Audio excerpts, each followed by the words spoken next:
Good evening, everyone. I would like to welcome you to our program this evening through the Champaign County Master Gardeners. I'd like to introduce our speaker, is Dr. Carrie Havens. She holds a BS and an MA in botany from Southern Illinois University and a PhD in biology from Indiana University. She spent 3 years as the conservation biologist at Missouri Botanical Garden before joining the Chicago Botanical Garden in April of 1997. She is currently the garden's Senior Director of Ecology and Conservation and Senior Scientist. Her research interests include the effects of climate change on plant species, restoration genetics, pollution networks, and invasion biology. She is on the faculty of the Loyola University, Northwestern University, and the University of Illinois, Chicago. She chairs the Non-Federal Cooperators Committee of the Plant Conservation Alliance, is active in plant conservation advocacy and with elected officials, and collaborates with a variety of academic institutions, agencies, and stewardship organizations to help improve conversation effects for plants and plant communities. And thank you so much for coming today, Dr. Havens. Thank you. It's a real pleasure to be with you tonight. I wish it could be in person, but I guess we're all getting used to this way of communicating. I will, let's see, maybe. My screen has frozen. Isn't that great? There we go. So I'm going to talk about a lot of different conservation efforts that the garden is undertaking with our partners throughout the Midwest and beyond. And I'll probably give this talk in about 4 parts and pause at the end of each part and see if folks have questions. So with that, let me get going. And the first thing I want to share with you is information that we're based on research we're doing on ex situ or off-site conservation. This is the kind of conservation that botanic gardens and zoos do. Ex situ simply means you're taking an organism outside of its natural habitat and you're doing something to help conserve it in an artificial environment before you return it to the wild. And so this is the work that botanic gardens and zoos do. We bring plants and animals into our organizations. We do captive breeding and other things, and then we ultimately reintroduce to the wild. And this section of the talk, you can see the collaborators that I work with at the bottom of the slide. So I want to start by just giving you a little bit of history about botanic garden conservation. So botanic gardens have been around for a long, long time.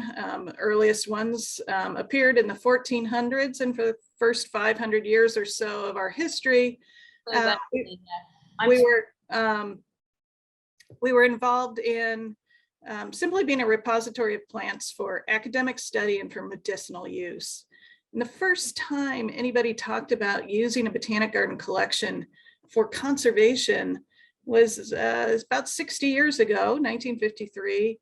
And it was a Frenchman, Cognac, who talked about the role gardens could play in conservation.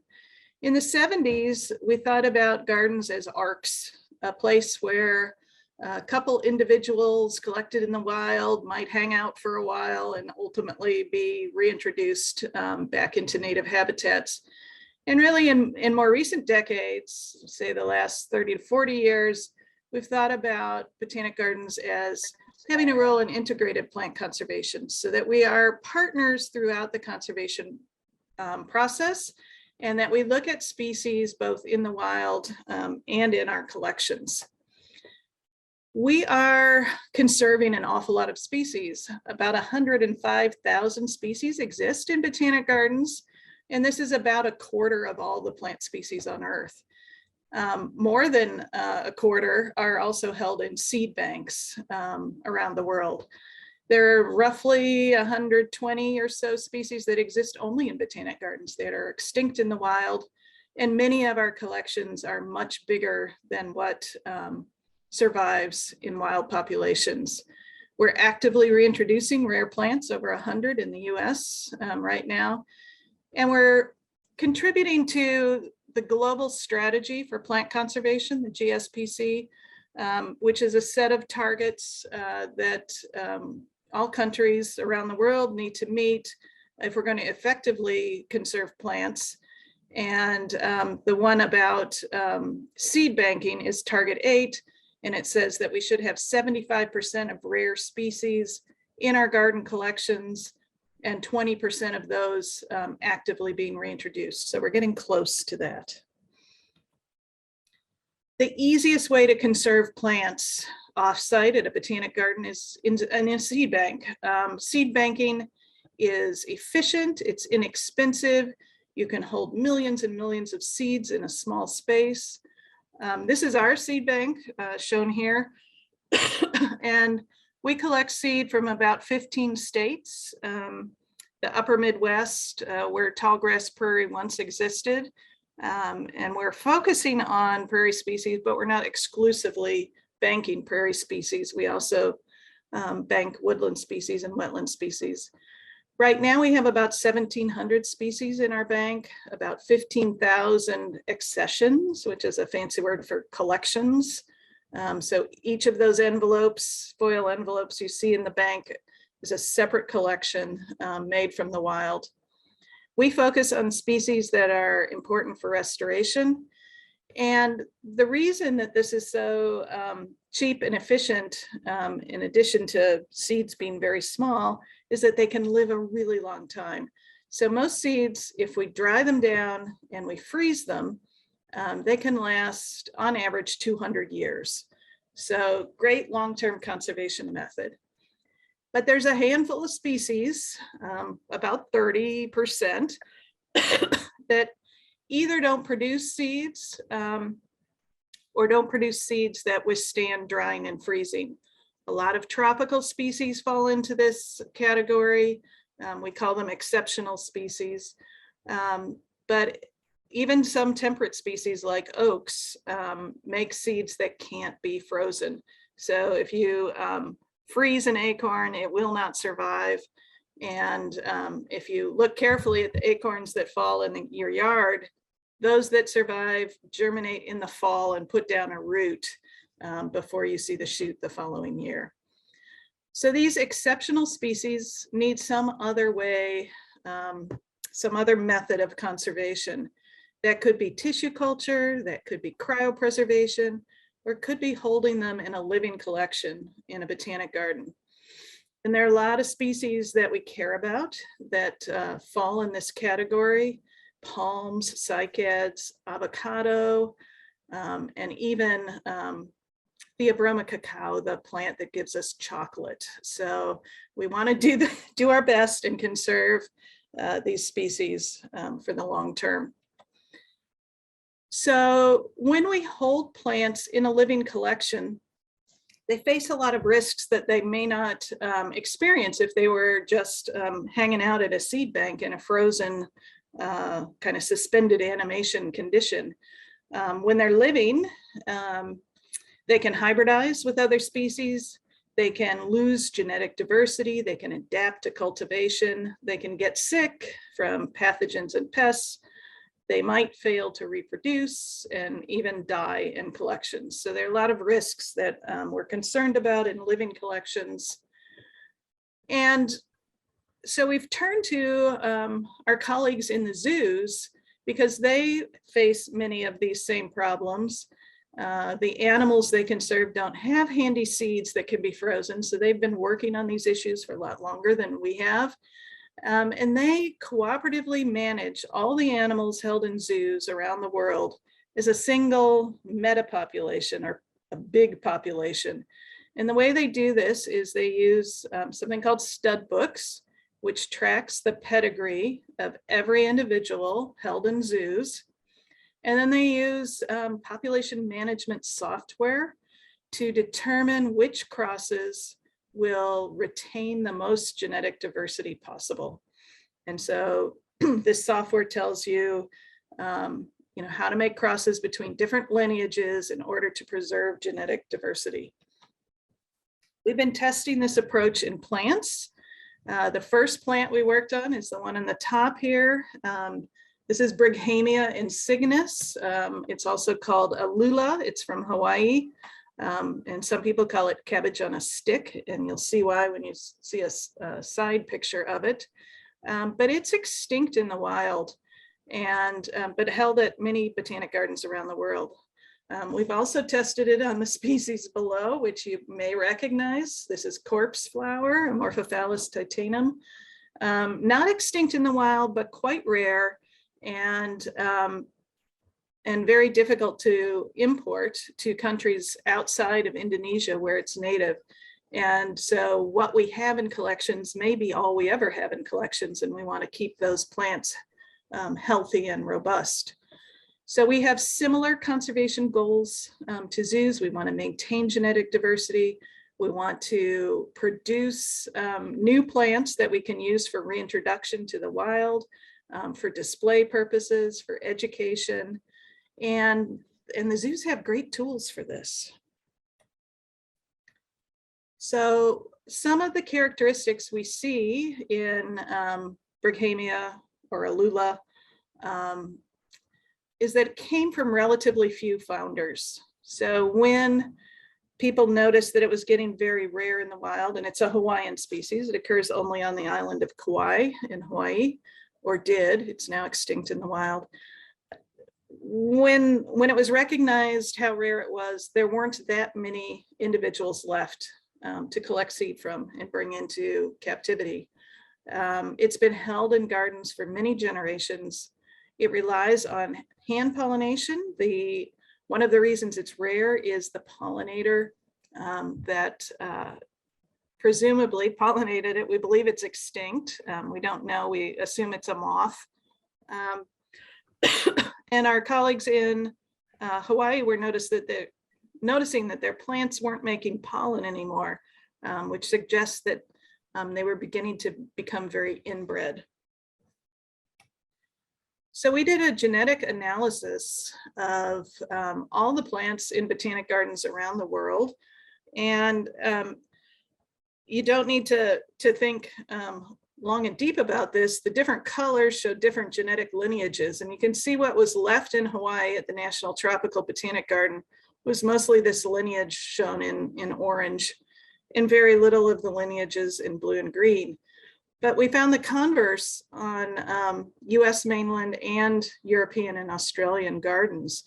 And so what that told us was there was important genetic diversity held in other parts of the world that could help restore fertility to these plants in Hawaii that were not producing pollen anymore, and make them more robust for ultimate reintroduction.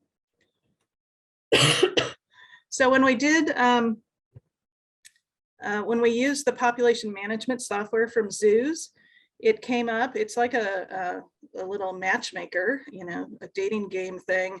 And it told us that there was a plant at the Waimea Arboretum and a plant held in Switzerland that were the optimal pair to restore fertility. And so we crossed those two plants. We've been comparing those crosses to other ones that we've made.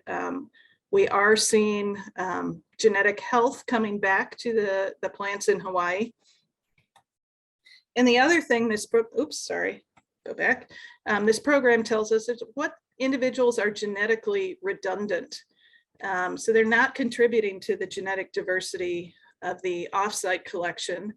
And so those could be used for testing reintroduction. They could be used for research purposes. They could be used for display.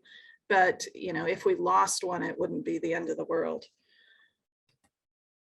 Other work in this same area is done with this species here. This is Organ Mountain evening primrose.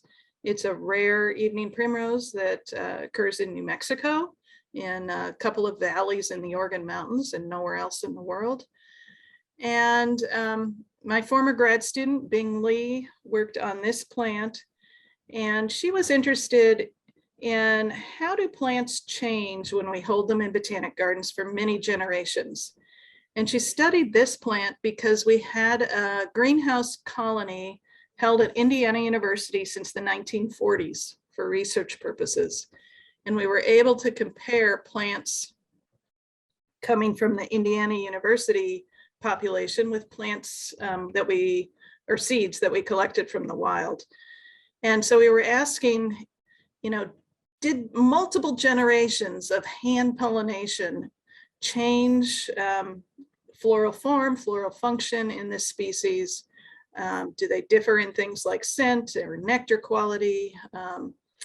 And what she found out was, yeah, they do. So on these graphs, the ones that have multiple stars at the top are significantly different. So there are 3 panels here that are different, and they're different in floral tube length, in style length, and in nectar volume. And the plants that had been held in the greenhouse for a long time, probably 10 generations or more, had bigger flowers. And that might have been unconscious selection on the part of the people that were hand pollinating them, but they made less nectar. And so you can begin to see, if you try to reintroduce plants after this long period of time to the wild, that they might not fare as well as plants that were being pollinated naturally. So they might not be as attractive to pollinators as the ones from the wild.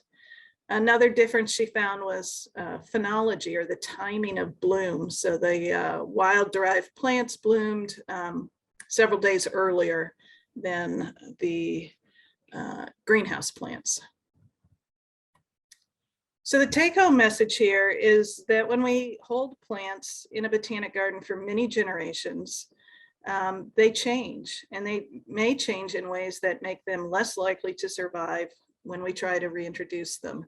But there are tools developed by zoos that can help with this, and we are actively working to apply this to plants held in collections around the world. So with that, I'm going to pause for a second, and if there are questions on that part of the talk, I'd be happy to answer them. Yes, there is actually one question in the chat box. What moisture do you dry your seeds down to, and what temperature do you freeze them at to maintain germination for 200 years?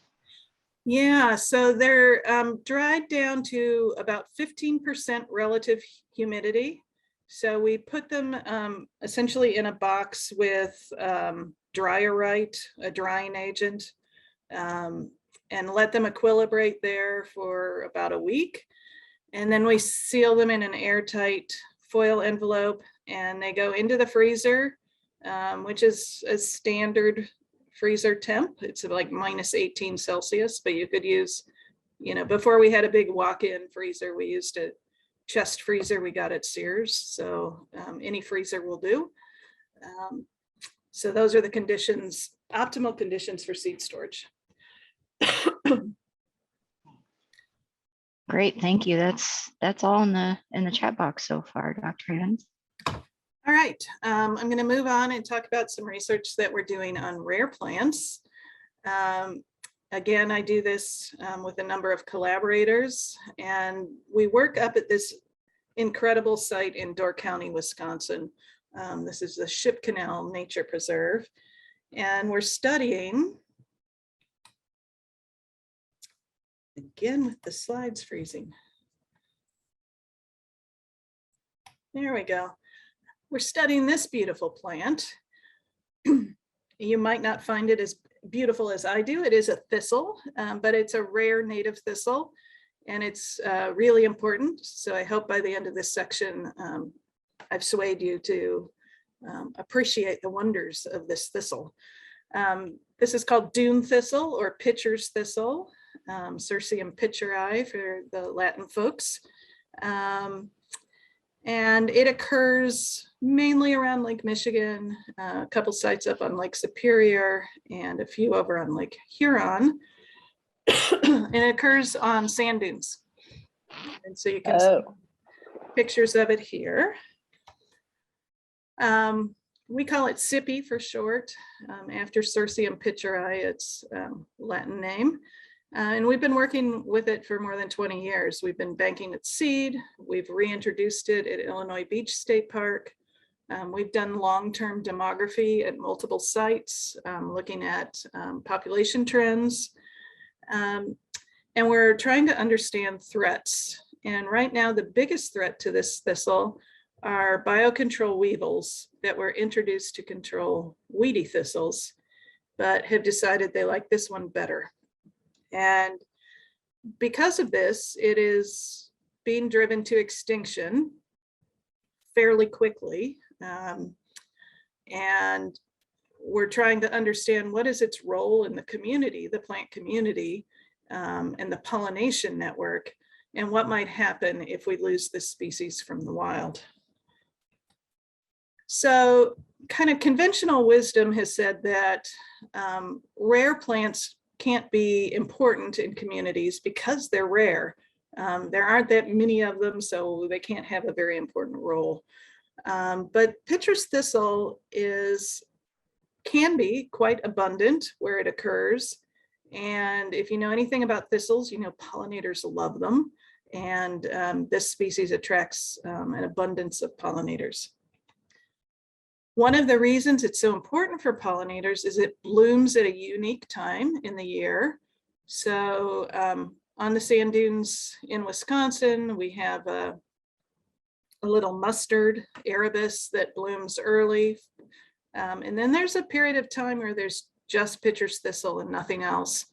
And then later in the year, we see Seedbank, which is an invasive species. We get common milkweed, we get yarrow, and we get an evening primrose.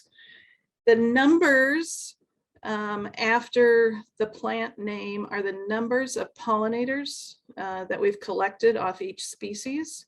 So you can see pitcher's thistle attracting a lot of different pollinators, more than common milkweed, Asclepias, even though we think of it as such an important pollinator plant. And this is a way to look at a plant pollinator network, and you don't need to get hung up in the details, but each bar on the bottom here is a different plant, and each bar on the top is a different pollinator. And if there are lines connecting them, they interact. And so down here is pitcher's thistle, and you can see all the different interactions it has, far more than any other species on the dunes. The others that come close are a couple of goldenrods that bloom later in the year. And up here, the most common pollinator we found was Bombus impatiens, which is a bumblebee, kind of bumblebee. So we did this same model and said, what would happen if Cirsium was not part of the network? And so we removed it and we lost 9 pollinator species. So 9 pollinator species in the dune community Yeah, I'll be working. would disappear without pitcher's thistle. And I'm going to move on to ornamental plant or invasive ornamental plants now, but I'll give you a moment if you have any questions about pollinators. Or I see in the chat, when you reintroduce plants to the wild, are the conditions same as when it was taken from the wild? Yeah, great question. It depends. And as climate change gets more and more rapid, it's less and less likely that they're the same. We can use kind of climate models to figure out, so if I collect a plant, let's say I collected a plant in St. Louis 10 years ago, where are those conditions today? And I can try to match those historic conditions with climate envelope models. But yeah, the world is changing and the conditions are not always the same. Okay, gonna move on to talking about invasive species. A lot of our ornamental plants, our beloved ornamental plants, have begun to wreak havoc in the wild. And these can be a very significant threat to rare species and are a big conservation concern. Couple of examples that I'm sure you've heard about and are familiar with are burning bush, shown in a garden on the left and in the woods on the right, and calorie pear, again in a cultivated setting on the left, and coming up in a, I believe that's a highway clover leaf where it's taking over.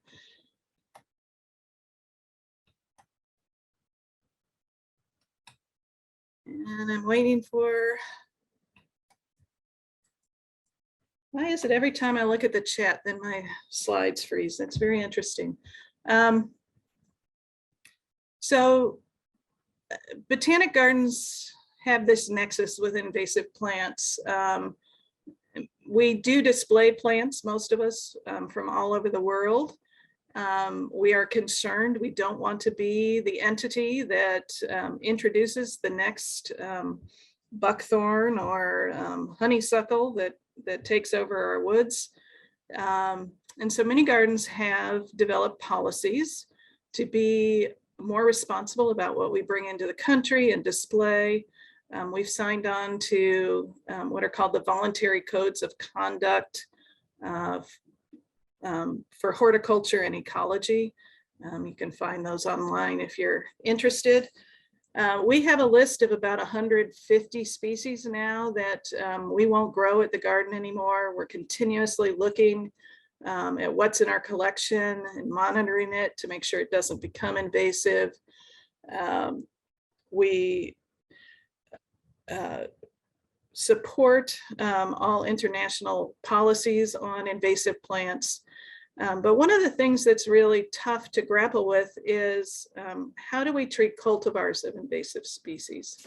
So if we know burning bush is invasive, and I think that picture demonstrates it fairly well, does that mean that all cultivars of burning bush are problematic? And this is something that has come up in horticulture circles again and again. And we know that cultivars differ a lot in the amount of seeds they make. So this is seed set data from barberry, another ornamental that's become invasive. And you can see it varies from about 10,000 seeds per fruit down to 0.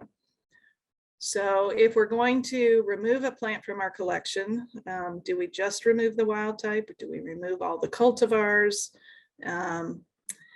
And are these putatively sterile cultivars always sterile? And there was a great example of this a number of years ago where a number of cultivars of purple loosestrife were marketed as sterile. And it turns out they weren't really sterile. They were self-incompatible, which means if they were all alone in a garden, they wouldn't set seed. But if they were within the distance a bee can fly from another plant, they could set seed. And so they weren't truly sterile. So we've been looking at this issue quite a bit. And we want to be judicious about saying you shouldn't grow a plant anymore because of its invasiveness. And we recognize that people have very different opinions of some of these plants. So here's barberry again. You look in a nursery catalog and it tells you to grow it. The reasons: sheer growability, hardy to zone 4, can take sun or shade, wet or dry, comes back strong after a beating. Whereas the Connecticut Botanical Society, where this plant is particularly invasive, calls it one of the most destructive plants in Connecticut. And so there's this difference of opinion that you need to balance, and you need to be sure a plant is problematic when you tell the industry they can't grow it or sell it anymore. So we talked a little bit about this, that the industry is concerned about not removing cultivars from their stock. because they differ in seed set. A lot of people, particularly with barberry, which has purple leaf cultivars, will say, you know, I only see the green ones in the woods, the purple leaf ones must be safe. These cultivars make a lot of money for the nursery industry. So a couple of points to make about cultivars. You know, the plants themselves don't invade unless they're spreading by runners. It's their offspring that invade. And they may not breed true. And so their offspring may not look like them. And this is the case we're seeing with the not seeing purple cultivars, purple foliage being a recessive trait, not seeing purple cultivars in the wild is because they don't breed true. And the offspring of them, the seed offspring of purple cultivars is most often green. So we decided to take a look at this issue of how cultivars vary from the wild type and how much we would have to reduce seed set to make them safe. And we did this using demographic modeling. And in a demographic model, we look at birth rates and death rates, and we can predict if a population is growing or declining. And if a population is at a population growth rate of 1, that means it's at replacement rate. It's neither growing or declining. If it's greater than 1, it's growing and has the potential to become invasive. And if it's declining, it's not something we need to worry about. And this work was done with Tiffany Knight, who's at IDIV in Germany. And these are examples of plant life cycles. And the way you read this here is you have a seedling and 5% of them become juvenile plants and 80% of juveniles become adult plants. 95% of adults survive to the next year. 5% of juveniles stay juvenile. Each adult on average makes 1,000 seeds. 10% of those germinate. So that's this life cycle. It's hypothetical, but lambda, which stands for population growth rate here, is 1.5. So that is highly invasive. It is kind of doubling every couple of generations. So this is a plant we would worry about a lot. Just by tweaking a few parameters over here, we have a plant where it's at replacement rate. It's neither, the population is neither growing nor shrinking. It's not a plant we would worry about. So what did we tweak? We said plants stay juvenile longer. Half of them stay juvenile each year. Only 35% of them transition to adults, and they make fewer seeds. So in this case, 50 versus 1,000. And so just a few changes and a highly invasive plant can become benign. Good news.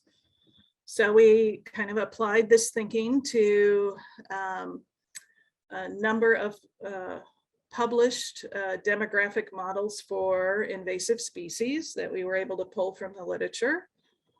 And what we found, remember lambda equal 1 here, is the magic line. And so for short-lived species, annuals and biennials, you can see you reduce seed set down here somewhere around 70 to 80%. If you reduce it by that much, you have populations that cross this magic line of 1 and are no longer a problem.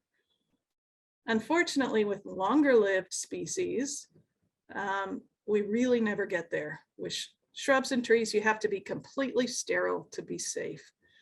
And so based on these models, we came up with a lot of recommendations for the nursery industry. It's kind of counterintuitive, but reducing seed output doesn't result in non-invasive cultivars for long-lived species. If you think about, in order to have a growing population. A tree needs to produce 2 offspring that survive. And if a tree lives 100 or 200 years, it has a lot of chances to do that. And that's why these long-lived species really need to be sterile if they are going to be non-invasive. And for an annual, it's all about the seeds. And if you reduce seeds enough, you can make them not problematic. This demographic modeling approach can tell us which cultivars are likely to be problems and which aren't. And it also can tell us what part of the life cycle is most sensitive to change. And that may help us control species. So, you know, for example, if it's that transition between juvenile and adult, say with garlic mustard, if you can prevent it from sending up those flowering stalks by weed whacking it, you can help solve your problem. So that's some work with invasive species. And we have a question. Any questions? Yes, there is one in the box. Do you work with other countries on what is invasive, and do they coordinate with you to remove invasives or to let the public know? We work, yes, around the world. Now, plants aren't invasive everywhere. So a lot of plants become invasive when they get into a new country. It's called the enemy escape hypothesis, that there are things in their native range that kind of keep them in check. But if they can escape those enemies and get to a new place, they can become problematic. So, you know, purple loosestrife is horrible invasive for us. It's rare in Spain where it's native. I was once at a conference in Spain, and they were taking people out to see the threatened purple loosestrife, and it was comical if you come from our part of the world. But so plants aren't invasive everywhere. We also do weed risk assessments for anything we bring in from other countries that helps us determine if it's likely to be invasive here. And if it's invasive elsewhere, it's likely to be invasive here. That's one of the things we look at. Okay, last section. And how are we doing on time? Okay, we got 20 minutes, we're good. Last thing I want to talk about is research that involves the public. So we have a couple of community science programs based on the theory that some kinds of science really need a whole lot of observers to get the kind of data you need to answer questions. And that the more you get people looking at plants and thinking about plants, the more likely they are to care about plants and want to conserve plants. So there's kind of a dual reason for these community science programs. One is educational and one is scientific to get new data. So the first one I want to talk about is Budburst. This is a national community science campaign that collects data primarily on phenology, or when plants change from one phase to another of their life cycle. So every year, think about a plant. It's going to leaf out, it's going to flower, it's going to fruit, it's going to drop its leaves or die back.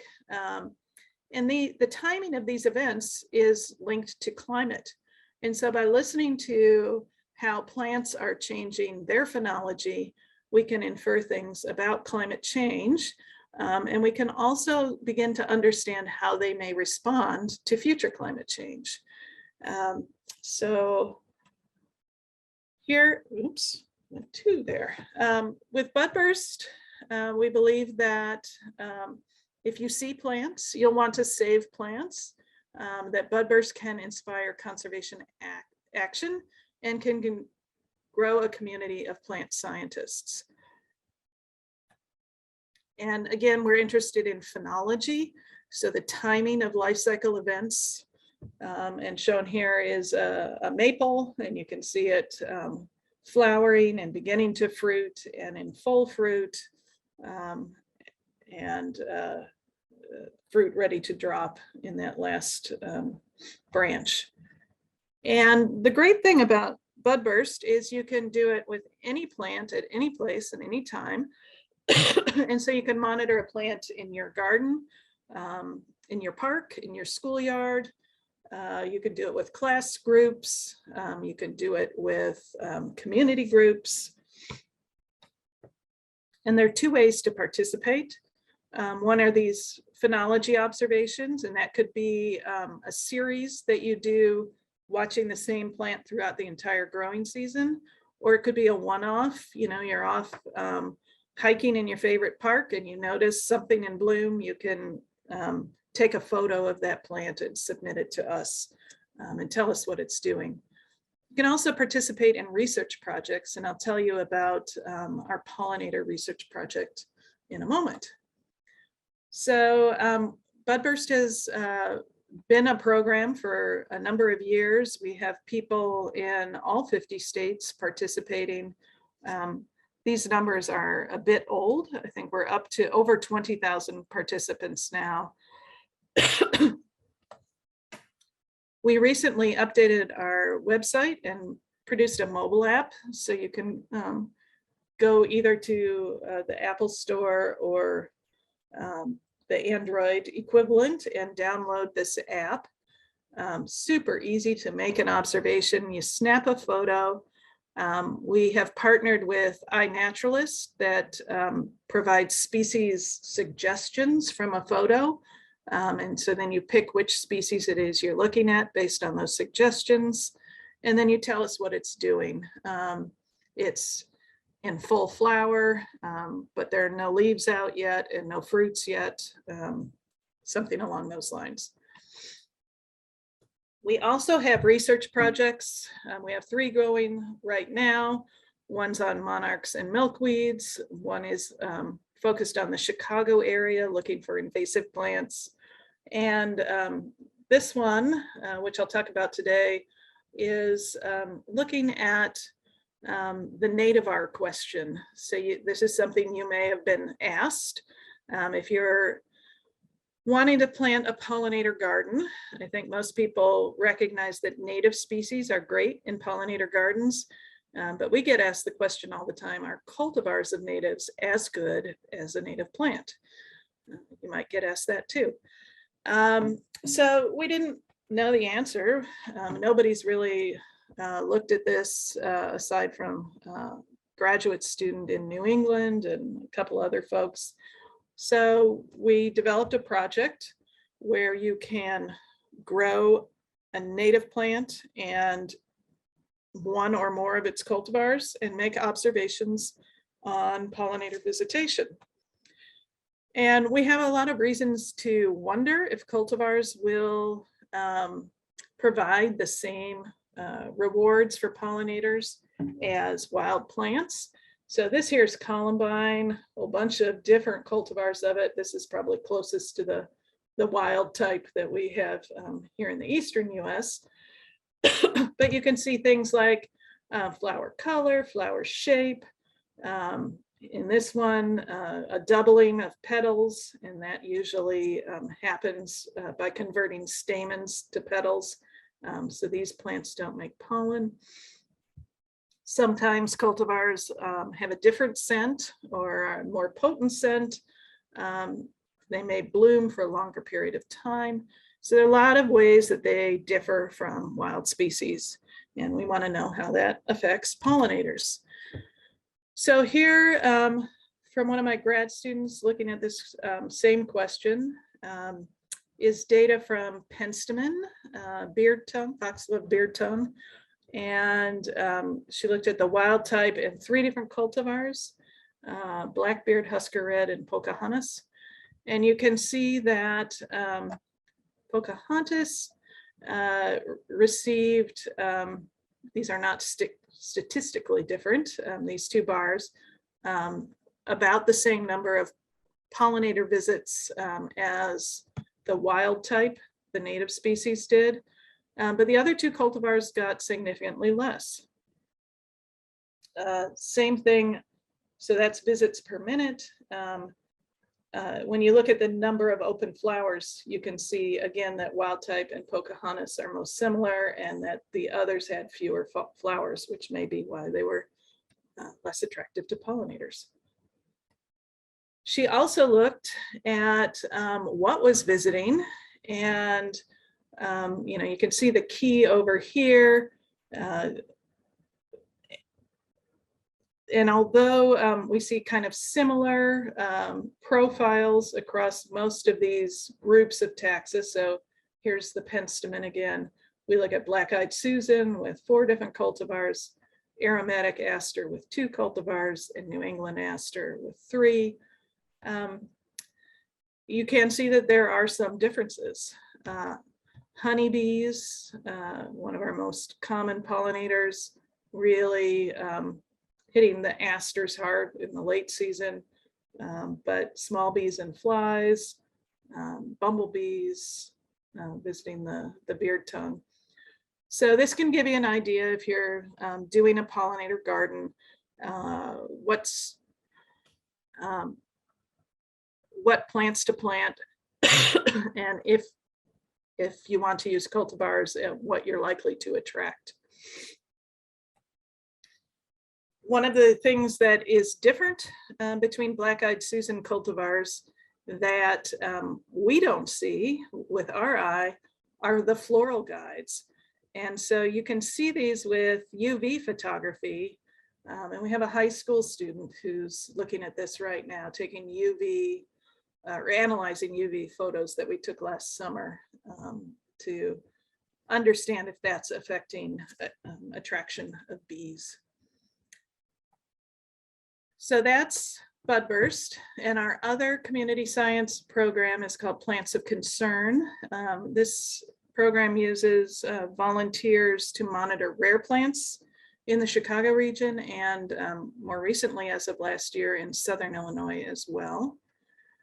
And this program's goals is to engage community scientists, collect data on rare plant populations, look at the threats to those rare plants, provide that data to the landowner and manager, and monitor populations for seed collection.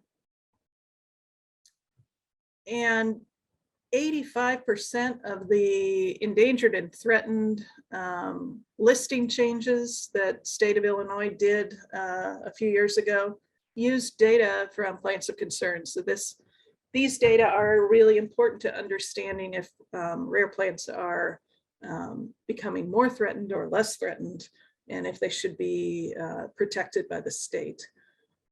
Land managers use the data to look at population trends, help them decide what management to do.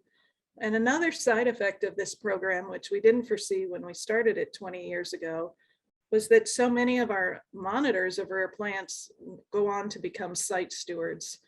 They get so invested in this plant that they want to take care of the site where it occurs. So here's where we're monitoring in the Chicago area. Like I said, we expanded to Southern Illinois last year. Here are the numbers.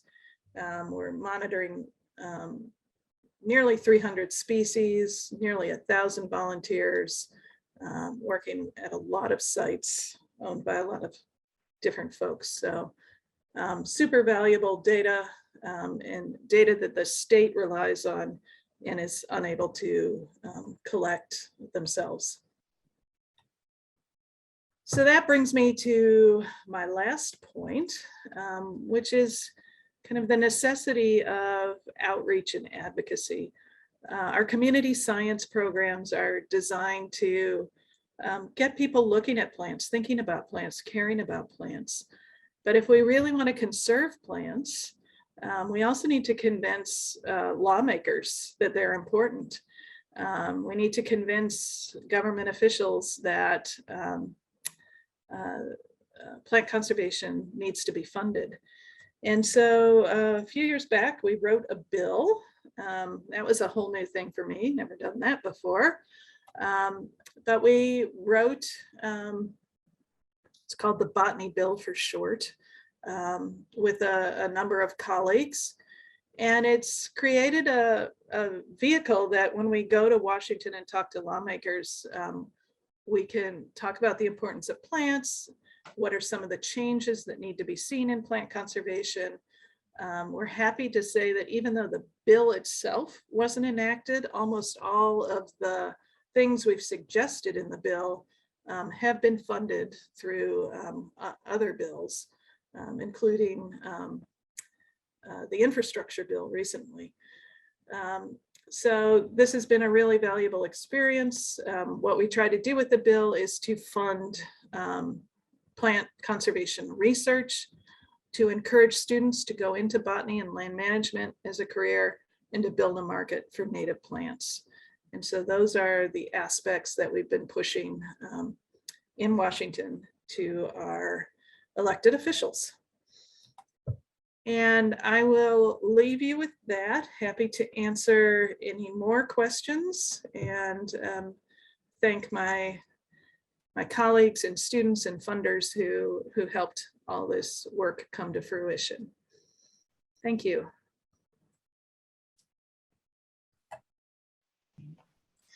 Thank you, Dr. Havens, for this wonderful program. We appreciate you taking the time to go through this with us. And I'd like to thank the people that are watching the program and ask you to please do the survey that we have that just showed up on your screen. And thanks again, everybody.